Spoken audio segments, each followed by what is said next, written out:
Hi, my name is Sarah. Today, I want to tell you about my day and the simple English phrases I used. These phrases are easy to learn, and you can use them every day in your life. I will explain each phrase, where I used it, and how you can use it too. Let's start. You are welcome. In the morning, my little brother, Sam, asked me to help him tie his shoes. After I helped him, he smiled and said, "Thank you, Sarah." I looked at him and said, "You are welcome, Sam." Later, my mom thanked me for helping her set the table for breakfast. She said, "Thank you for your help, Sarah." I said, "You are welcome, Mom." We say you are welcome after someone says thank you. It shows that you are happy to help them. It is polite, and people like it when you say this.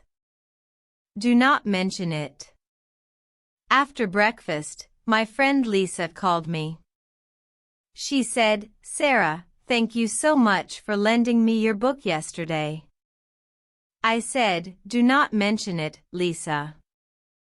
I am happy you liked it." In the afternoon, my dad asked me to pass him a glass of water while he was working in the garden.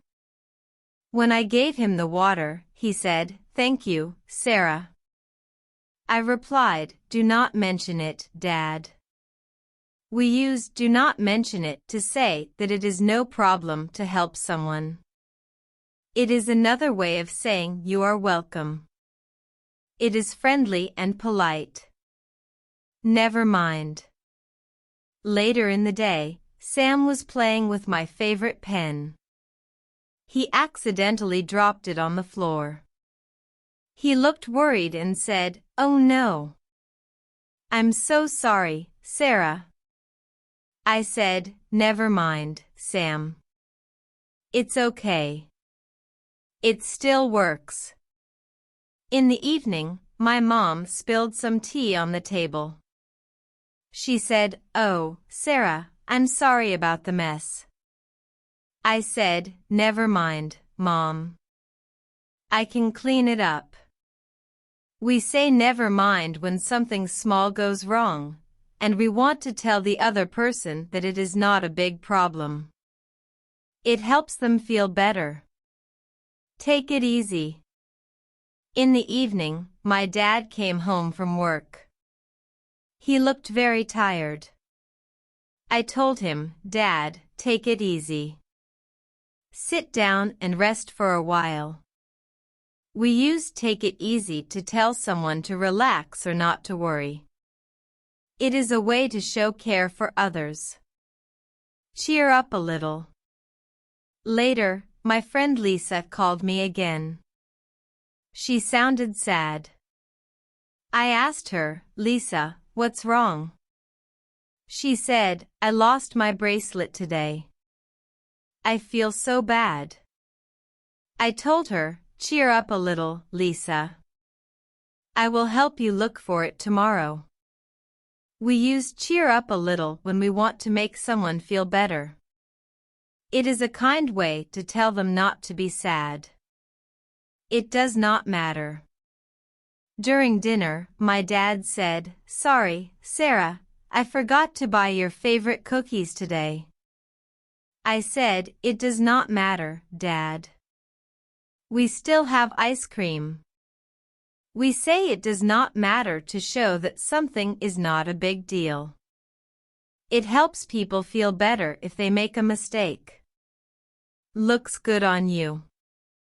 After dinner, my mom showed me her new dress. She asked, "What do you think, Sarah?" I smiled and said, "It looks good on you, Mom." She was very happy. We say it looks good on you when someone's clothes or accessories look nice. It is a way to give a kind compliment. It depends. Before going to bed, Sam asked me, "Sarah, can we play a board game tomorrow?" I said, "It depends. If I finish my homework, we can play. We say it depends when we are not sure about something. It means the answer could change based on other things. It depends on you. My mom asked me, Sarah, should we bake cookies or a cake tomorrow? I said, it depends on you, Mom. You decide. We say it depends on you when we let someone else make the decision. It is polite and gives them the choice. It is up to you. Finally, before going to bed, my dad asked me, should we watch a movie this weekend or go to the park? I said, it is up to you, Dad. You decide. We say it is up to you when we want the other person to make the decision. It is another way to say you decide. These phrases are simple and useful. You can practice them with your family or friends. The more you use them, the more confident you will feel. English can be fun and easy when you practice every day. Good luck!